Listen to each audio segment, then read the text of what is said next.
નમસ્કાર મિત્રો, મહાદેવ, જય હિન્દ। ધોરણ 10 વિષય ગણિત ચેપ્ટર નંબર 4 દ્વિઘાત સમીકરણના લેક્ચર 9માં આપ સર્વે મિત્રોનું સ્વાગત છે। મિત્રો, આગળના લેક્ચરમાં આપણે પૂર્ણવર્ગની રીતે દ્વિઘાત સમીકરણના ઉકેલ મેળવેલા હતા।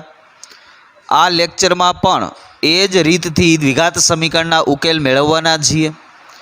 થોડું એ દાખલાઓને આપણે યાદ કરીએ કે પૂર્ણવર્ગની રીતે દ્વિઘાત સમીકરણના ઉકેલ મેળવવા માટે સૌપ્રથમ પહેલું પદ જે પૂર્ણવર્ગ છે કે નથી એ આપણે નક્કી કરતા હતા। જો પૂર્ણવર્ગ ન હોય તો એમને પૂર્ણવર્ગ બનાવવા માટે આપણે આખા સમીકરણને કોઈ એકાદ સંખ્યા વડે ભાગતા હતા। પછી એ પહેલું અને મધ્યમ પદ પરથી અંતિમ પદ મેળવતા હતા, એ ઉમેરતા હતા અને બાદ કરતા હતા। આ પ્રકારનું કાર્ય કરેલું છે। તો અહીંયા જે આપણને રકમ આપેલી છે નંબર 4 કે 4x વર્ગ પ્લસ 4 વર્ગમૂળમાં 3x પ્લસ 3 બરાબર 0। આ દ્વિઘાત સમીકરણનો ઉકેલ આપણે પૂર્ણવર્ગની રીતે મેળવવો છે તો આપણે ચેક કરીએ કે શું આ બહુપદી બરાબરની ડાબી બાજુએ જે બહુપદી છે એ પૂર્ણવર્ગ બહુપદીના તમામ લક્ષણોનું પાલન કરે તો સીધો જ એમના અવયવ પાડી અને ઉકેલ મેળવી શકીએ, અને જો પાલન ન કરે તો આપણે જે રીતે દાખલાઓ ગણ્યા એ રીતે આપણે અંતિમ પદ શોધી અને આગળ વધવાનું થાય। તો પહેલું અને છેલ્લું પદ પૂર્ણવર્ગ, પહેલું પદ 4x વર્ગ જેમનું વર્ગમૂળ લઈએ તો 2x થાય। અહીંયા 3 પોતે પૂર્ણવર્ગ નથી પણ એમનું વર્ગમૂળ લેવું હોય તો શક્ય છે ખરું। 3નું વર્ગમૂળ થાય વર્ગમૂળમાં 3। તો પહેલું પદ એમનું વર્ગમૂળ 2x, છેલ્લા પદનું વર્ગમૂળ એટલે 3નું વર્ગમૂળ થાય √3। આ બેયનો ગુણાકાર કરો એટલે 2√3x, અને એનું બમણું જો કરીએ તો 2 2 4 વર્ગમૂળમાં 3x। આવું જો મધ્યમ પદ હોય તો બહુપદી પૂર્ણવર્ગ ગણાય। તો છે જ મધ્યમ પદ તો એ પોતે જ છે, એટલે આપેલ બહુપદી બરાબરની ડાબી બાજુએ જે છે એ પૂર્ણવર્ગ છે જ। તો એ પૂર્ણવર્ગના લક્ષણોનું પાલન કરે છે તો એમના સીધા અવયવ પાડી શકાય। અવયવો કેમ પડશે તો પહેલા પદનું વર્ગમૂળ, મધ્યમ પદની નિશાની, અંતિમ છેલ્લા પદનું વર્ગમૂળ, એ કૌંસ પૂરો, કૌંસનો વર્ગ, એ એના અવયવ પડી ગયા। બંને અવયવો અહીંયા સમાન હોય તો એ રીતે સીધા જ અવયવો આપણે પાડી શકીએ એમ છીએ। તો સમજવાની એટલી વાત આવી મિત્રો કે દર વખતે સીધું આપણે અંતિમ પદ શોધી લેવું એવું નથી। પહેલાં ચેક કરવાનું કે બહુપદી એ તમામ લક્ષણોનું પાલન જો કરતી હોય તો સીધા અવયવ પણ પડી શકે ક્યારેક, જેમાં અહીંયા પડે છે। અને જો એવું ન બનતું હોય, પહેલું પદ જ પૂર્ણવર્ગ ન હોય ધારો કે, તો કાંઈ વિચારવાનું આવતું નથી, તો પછી એને પૂર્ણવર્ગ બનાવી અને અંતિમ પદ શોધવાની જ વાત આવે સીધી। અહીંયા છે તો આપણે એમને જો પૂર્ણવર્ગ સ્વરૂપે દર્શાવવું હોય તો પહેલું પદ પૂર્ણવર્ગ સ્વરૂપે દર્શાવીએ તો 2x એનો વર્ગ આમ લખી શકાય। છેલ્લા પદને જો દર્શાવવું હોય તો 3નું વર્ગમૂળ એટલે વર્ગમૂળમાં 3નો વર્ગ એટલે એ 3 પોતે જ ગણાય =0। હવે મધ્યમ પદ જે છે એ આ બંનેના વર્ગમૂળના ગુણાકારનું બમણું, પહેલાંનું વર્ગમૂળ 2x, આ છેલ્લાનું વર્ગમૂળ એટલે માત્ર √3 અને એનું બમણું, આ ગુણાકાર કરીએ એટલે 4√3x આવે। તો આ બહુપદી પૂર્ણવર્ગ થઈ। હવે એમના અવયવ પાડવા હોય તો પહેલા પદનું વર્ગમૂળ એટલે 2x, મધ્યમ પદની નિશાની એટલે પ્લસ, અને છેલ્લા પદનું વર્ગમૂળ એટલે વર્ગ દૂર √3 =0, √3² = 0।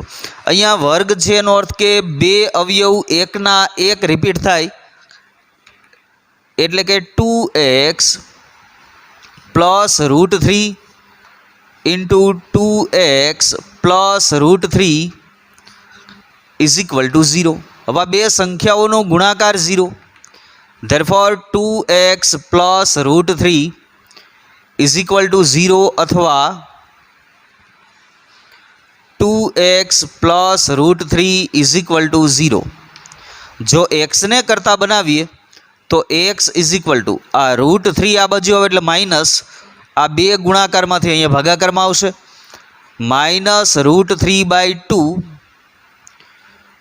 અથવા एक्स इज इक्वल टू -√3/2 બંને સમાન જ ઉકેલ મળશે. આમ -√3/2 અને -√3/2 એ આપેલા દ્વિઘાત સમીકરણના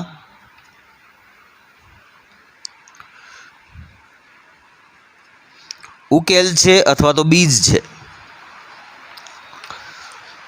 ત્યાર પછીનું ઉદાહરણ જોઈએ મિત્રો કે 2x² + x + 4 = 0. આપેલ ડાબી બાજુએ જે બહુપદી છે એ બહુપદીમાં પહેલું પદ પૂર્ણવર્ગ નથી, કારણ કે 2x² એમાં બે પોતે પૂર્ણવર્ગ સંખ્યા નથી. તો એમને પૂર્ણવર્ગ બનાવવા માટે પહેલા પદને બે દૂર કરવા માટે પહેલા પદને આપણે 2 વડે ભાગવા પડે. તો કોઈ એકાદ પદને ન ભાગી શકીએ, પણ આખી બહુપદી આખા સમીકરણને આપણે 2 વડે ભાગવાના થાય. બરાબરની ડાબી અને જમણી આખા જ સમીકરણને 2 વડે ભાગીએ તો આપેલ સમીકરણને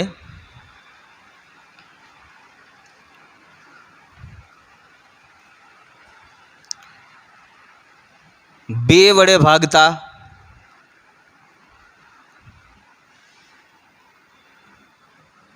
પહેલું પદ અહીંયા તમે 2 વડે ભાગશો એટલે 2 કેન્સલ, તો x² + x/2 પ્લસ આ 4/2 કરો, છેદ ઉઠશે, 2 2 4, અંશમાં 2 વધે, એના બરાબર 0.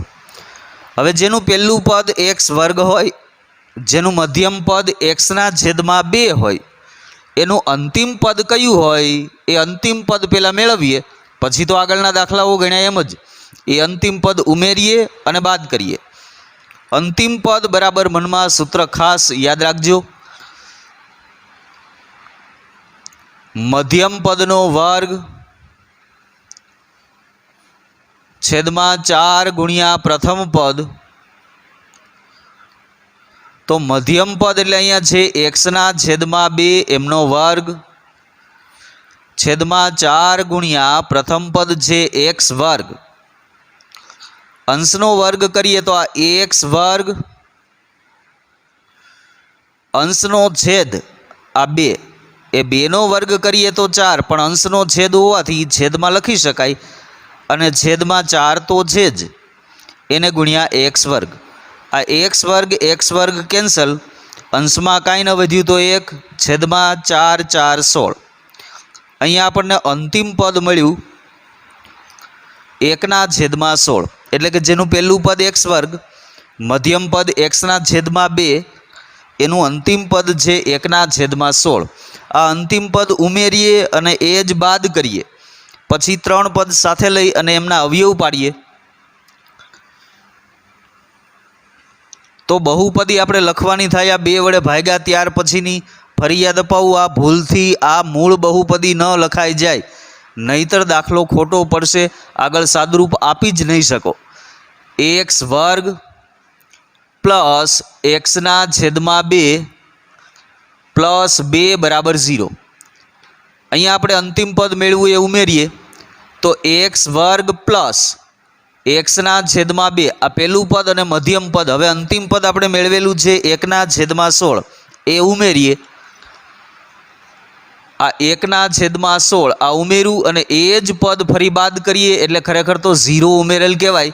સમીકરણની ડાબી કે જમણી બાજુનું બેલેન્સ બગડતું નથી, એમનું એમ જ રહે. ઉપર જે સમીકરણ લખ્યું છે એનું એ જ સમીકરણ છે, માત્ર આપણી સરળતા માટે આપણે એડ કરેલ છે. આ પહેલાં 3 પદ સાથે રાખીએ, બીજા 2 પદ, તો પહેલાં 3 પદથી જે બહુપદી બની એ પૂર્ણ વર્ગ, એમના અવયવ પાડીએ તો પહેલા પદનું વર્ગમૂળ x, મધ્યમ પદની નિશાની એટલે પ્લસ, છેલ્લા પદનું વર્ગમૂળ એટલે 1/4 એનો વર્ગ, માઇનસ આ બંને પદને જો સાથે લઈએ, માઇનસ કોમન લીધા હોય તો કૌંસની અંદર નિશાની બદલશે. 1/16 આગળ માઇનસ હોય એટલે માઇનસ પ્લસ માઇનસ થાય, આ 2 બરાબર 0. આ પહેલું પદ એમનું એમ રાખીએ, x + 1/4 વર્ગ માઇનસ કૌંસમાં બાદબાકી કરવા માટે લસા લેવો પડે. 1/16 અને 2/16 કાંઈ નથી એટલે 1, તો 1 અને 16 એમનો લસા આવે 16. હવે આના છેદમાં તો 16 હોય એટલે ગુણવાની જરૂરિયાત નથી. આના છેદમાં 1 હોય, 16 બનાવવા માટે અંશ અને છેદને 16 વડે ગુણવાના થાય. તો 16 2 32 એના બરાબર 0. x પ્લસ 1/4 માઇનસ આ 1માંથી 32 બાદ કરો એટલે માઇનસ 31/16 એના બરાબર 0. હવે જુઓ મિત્રો, સમજવાની વાત એ છે કે અહીંયા સુધીનું સ્ટેપ આવ્યા પછી આગળના દાખલાઓમાં યાદ કરો શું કરતા એ આ જે સંખ્યા મળતી એમને આપણે વર્ગ સ્વરૂપે હવે દર્શાવતા. તમને યાદ અપાવું કે ત્યાં મને મળ્યા હોય 49/25, ધારો કે અહીંયા આવું આવ્યું તો આપણે એવું લખતા કે 49/25 ને વર્ગ સ્વરૂપે દર્શાવી શકાય. તો હા, 7/5 એનો વર્ગ, એ તો પૂર્ણ વર્ગ છે બે. ધારો કે કદાચ ન હોય 2/5 આવ્યા અને એને વર્ગ સ્વરૂપે દર્શાવવું હોય તો દર્શાવી શકાય. તો પણ હા, જેમ આપણે અહીંયા 3ને કેમ દર્શાવી શક્યા એમ ત્યાં કદાચ 2/5 હોય તો બંનેને વર્ગમૂળ ટોપી પહેરાવી દેવાની. વર્ગમૂળમાં 2/5 એનો વર્ગ એટલે એ પદ પણ પૂર્ણ વર્ગ બને. પણ અહીંયા પરિસ્થિતિ વિચિત્ર એટલા માટે જ છે કે આ 31 એના છેદમાં 16, પણ 31 પોતે માઇનસ છે અને માઇનસ સંખ્યાનું તમે વર્ગમૂળ લઈ શકવાના નથી. 16નું તો વર્ગમૂળ થાય 4, 4નો વર્ગ કરીએ 16 લખી શકીએ, પણ -31નું કાંઈ થઈ શકે નહીં, કારણ કે ઋણ છે.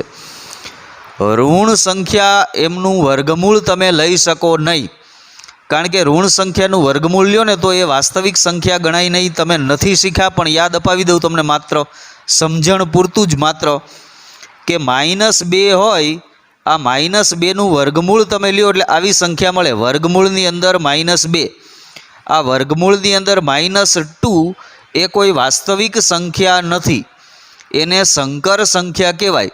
એટલે તમે સંખ્યાઓના 4 ગણ ભણેલા છો: પ્રાકૃતિક સંખ્યાગણ, પૂર્ણાંક સંખ્યાગણ, સમય સંખ્યાગણ અને વાસ્તવિક સંખ્યાગણ. એ 4 સંખ્યાઓ પછી હજી જે અમુક સંખ્યાઓ એવી વધે, દાખલા તરીકે √2 હોય તો આપણે એમ કહીએ કે આ √2 એ વાસ્તવિક સંખ્યા ગણાય. અસમય તો છે જ, આપણે આગળ સાબિત કર્યું, પણ એ વાસ્તવિક સંખ્યા ગણમાં આવે.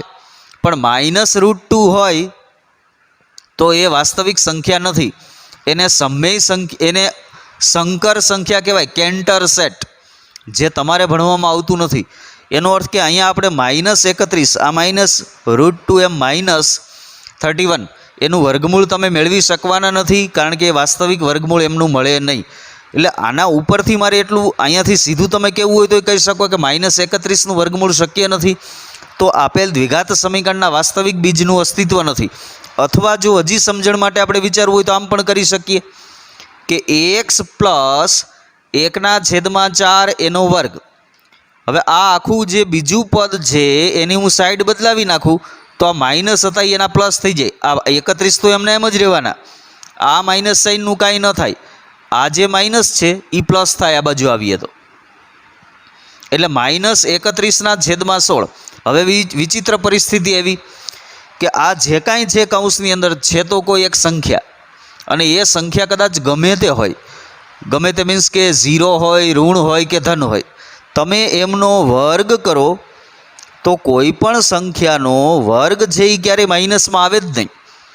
બે માઇનસ સંખ્યા કદાચ હોય કે -√2 ઇન્ટુ -√2, તો એ જવાબ તો +4 જ આવે. બેકી ઘાત હોય એટલે એનો જવાબ ક્યારેય ઋણ આવે એવું શક્ય છે જ નહીં. અહીંયા આવ્યો કે કોઈ સંખ્યા છે એનો વર્ગ કરો તો એ વર્ગનો જવાબ માઇનસમાં આવ્યો, આવું તો ક્યારેય શક્ય છે નહીં. એનો અર્થ એમ થાય કે આના વાસ્તવિક બીજનું અસ્તિત્વ નથી, આના ઉકેલ મળી શકે નહીં. અહીંયા સુધી પહોંચીને આપણે એ બે વિધાન આપવાના થાય માત્ર. પરંતુ કોઈ પણ સંખ્યાનો વર્ગ ઋણ ન હોય,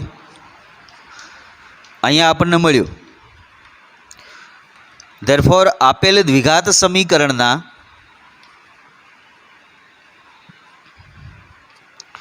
વાસ્તવિક બીજનું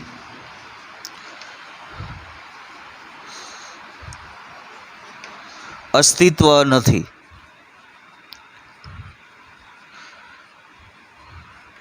મિત્રો અહીંયા જે બે દાખલાઓ બોર્ડ પર ગણેલા છે એ બંને દાખલાઓમાં આગળના દાખલાઓ કરતાં કંઈક અલગ વાત છે.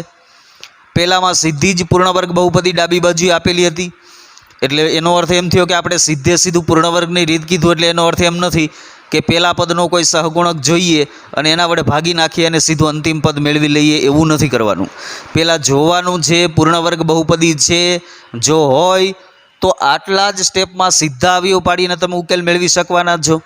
નથી તો આગળના દાખલાની જેમ જ અંતિમ પદ મેળવવું, પણ અંતિમ પદ મેળવ્યા પછી પણ જો આવી પરિસ્થિતિ આવે ક્યાંક, તો એનો અર્થ એમ થાય કે આના વાસ્તવિક બીજનું અસ્તિત્વ નથી. બંને બાબતો મગજ ઉપર ખાસ યાદ રાખશું મિત્રો. ત્યાર પછીનું ઉદાહરણ જોઈએ, નંબર 6. 5x² - 6x - 2 = 0. તો બરાબરની ડાબી બાજુએ આપેલ બહુપદી ઉપર નજર ફેરવીએ તો આપણને ખ્યાલ આવે કે પહેલું પદ 5x² જે પૂર્ણવર્ગ નથી, તો એમને પૂર્ણવર્ગ બનાવવા માટે આપણે 5 વડે ભાગવા પડે. 5 વડે ભાગવો એટલે પહેલા પદમાં વધે માત્ર x², એટલે માત્ર કોઈ પદને ભાગી શકાય નહીં. આખા સમીકરણને 5 વડે ભાગવાના થાય. 5 વડે ભાગ્યા પછી અંતિમ પદ મેળવીએ, એ અંતિમ પદ ઉમેરી અને બાદ કરીએ, એ પ્રમાણે પૂર્ણવર્ગની રીતે આપણે આમનો ઉકેલ મેળવી શકવાના છીએ. તો આપેલા સમીકરણને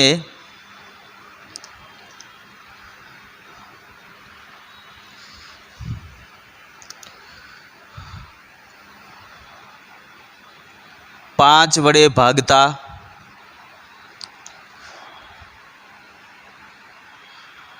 પહેલા પદને તમે 5 વડે ભાગો એટલે 5 5 કેન્સલ, વધે માત્ર x². બીજા પદને 5 વડે ભાગો એટલે 6/5 એને ગુણ્યા x એમના એમ, માઇનસ છેલ્લા પદને 5 વડે ભાગો એટલે 2/5 એના બરાબર 0. હવે જેનું પ્રથમ પદ x² અને મધ્યમ પદ -6/5 x હોય, એનું અંતિમ પદ મેળવીએ તો અંતિમ પદ બરાબર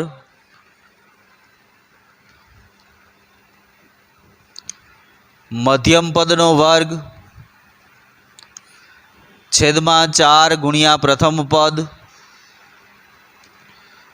અહીંયા મધ્યમ પદ છે -6/5 x, એમનો વર્ગ એના છેદમાં 4 ગુણ્યા પ્રથમ પદ છે ax². તો 6નો વર્ગ 36, આ માઇનસ સંખ્યા છે પણ એનો વર્ગ હોય એટલે જવાબ પ્લસમાં જ આવવાનો છે.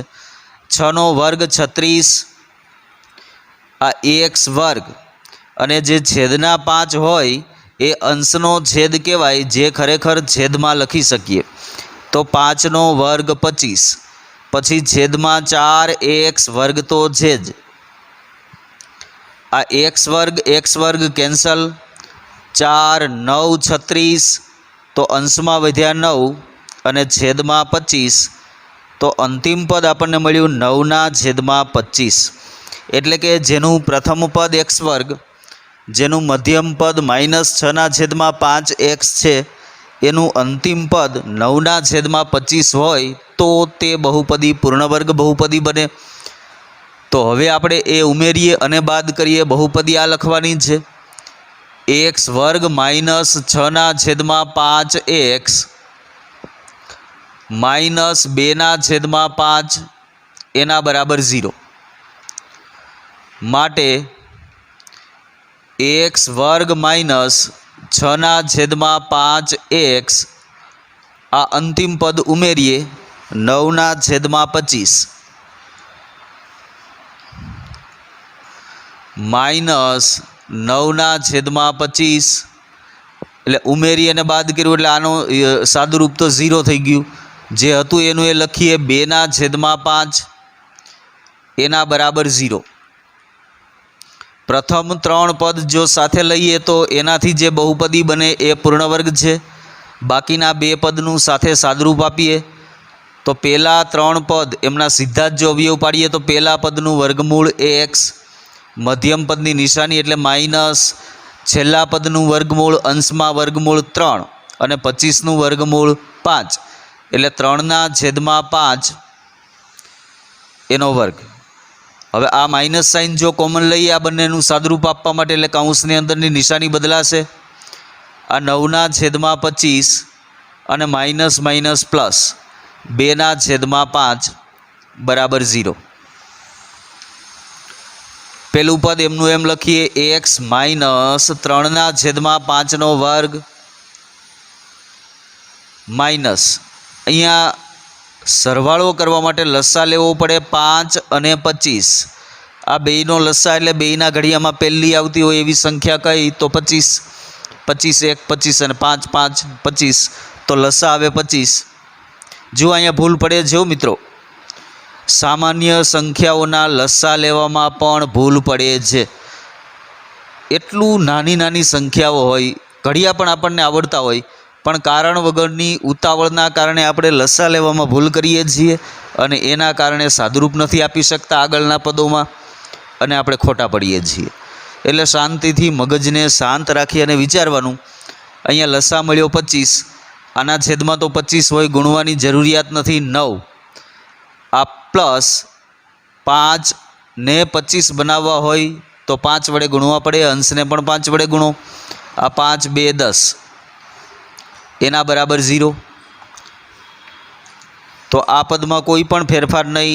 x માઇનસ 3/5 વર્ગ માઇનસ આ 10 ને 9 19/25 એના બરાબર 0।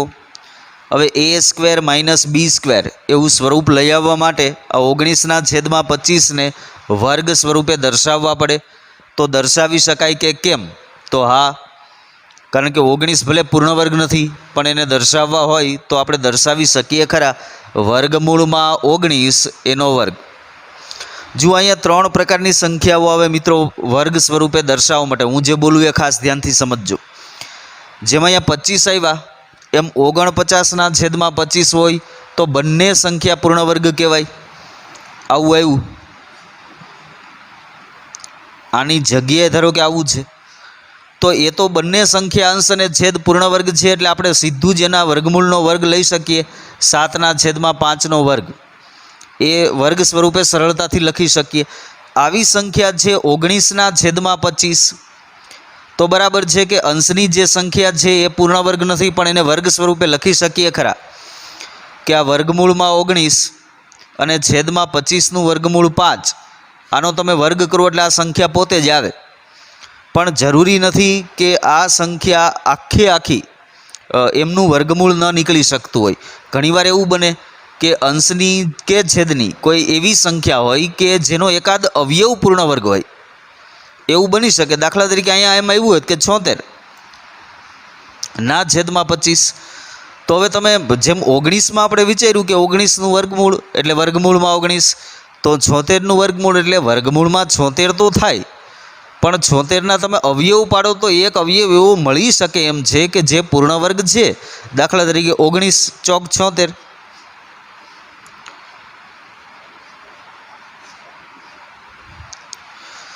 હવે 19 ચોક 76 થતા હોય તો એમાં 4 છે એ પૂર્ણ વર્ગ સંખ્યા છે। આ છેદમાં તો 25નું વર્ગમૂળ 5 થાય બરાબર।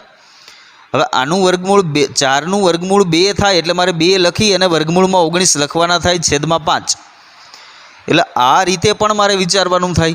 એનાથી પણ આગળનું એક સ્ટેપ કહું તમને કે અહીંયા તો ઠીક છે, ચાલો 25 હતા એટલે મેં 5 લખ્યા, કદાચ ત્યાં 25 ન હોત અને વર્ગમૂળ લીધા પછી 2નો કોઈ અવયવી આવતો હોય એવી સંખ્યા હોત, દાખલા તરીકે 16 હોય,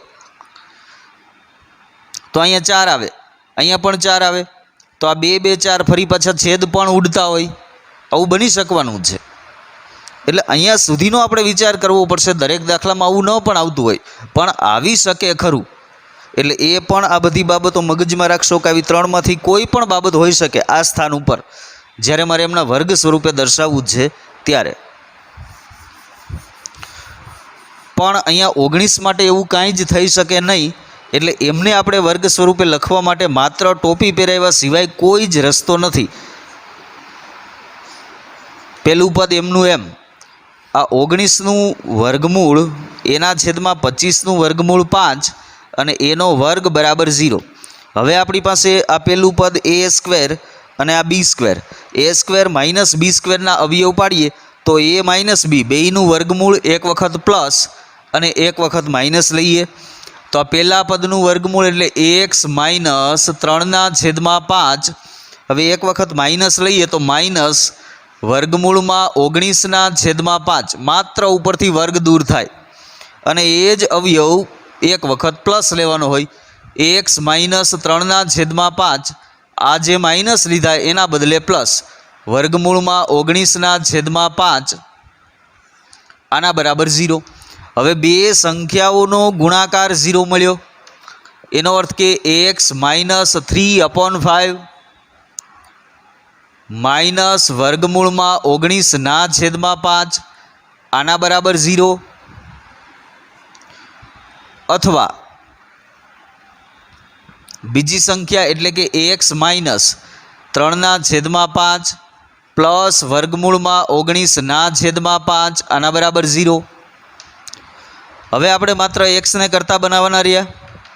જો તમે એક્સને કરતા બનાવો તો એક્સ ઇઝ ઇક્વલ ટુ આ બંને પદને જમણી બાજુએ લઈ જાઓ, બે માઇનસ છે બે પ્લસ થાય તો 3/5 પ્લસ વર્ગમૂળમાં 19/5 અથવા એક્સ બરાબર આ માઇનસવાળું પદ આ બાજુ આવશે પ્લસ,